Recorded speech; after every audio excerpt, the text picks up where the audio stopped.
Štajmec. Što se tamo dogodilo? Štajmec je sada, što se sada dogodilo?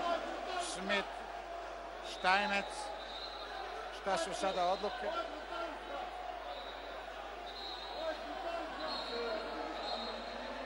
Sudije su večeras na velikim mukama. Pogledajte Štajmecovu arkadu na polovini utakmice, pohvalih, ishvalih. Pogledajte sada već, sada je to već situacija